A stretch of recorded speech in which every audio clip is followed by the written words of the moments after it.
I grew up without knowing that there was even the possibility of a gay lesbian person. You know, as a heterosexual myself, I didn't really have those issues in front of me.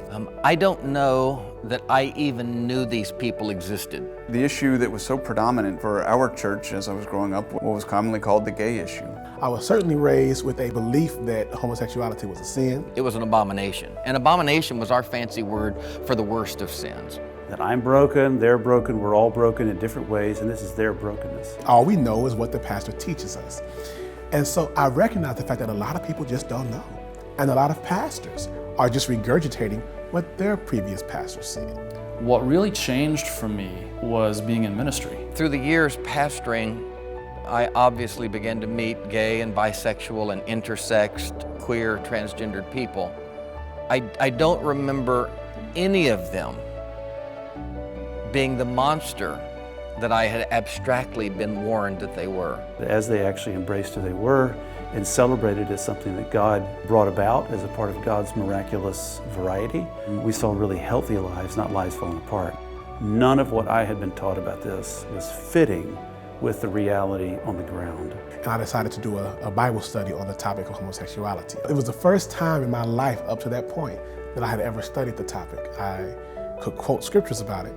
I could teach a sermon about it, but I never studied it like I study other topics. The question is not, was the Bible wrong? The question is, did we read it properly? We don't read the Bible tabula rasa, which means blank slate.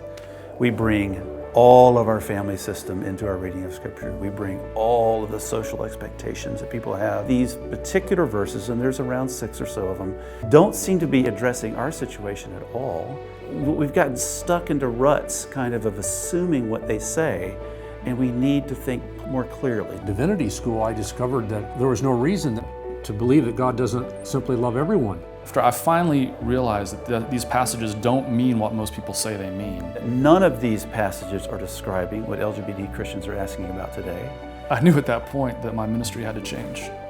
That from then on, I would have to be a lifter of burdens instead of someone who tied them up. Marriage is about a love that God has instilled in our hearts, and however we choose to express that love with another consenting adult, that God is okay with that, and we as the church, we're okay with that too. I've actually changed my mind on this. We have a long history of being wrong. Well, at the heart of a Christian hermeneutic should be humility.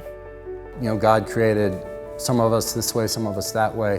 Whatever that looks like, it's all good and it's all beautiful. And so how can we see dignity in that and make room for life in that expression? This church then went on to officially vote to become an open, welcoming, and affirming congregation. If it's going to be good news, it's got to be good news for everybody. I look to the future with a great degree of hope. A change must be on the way.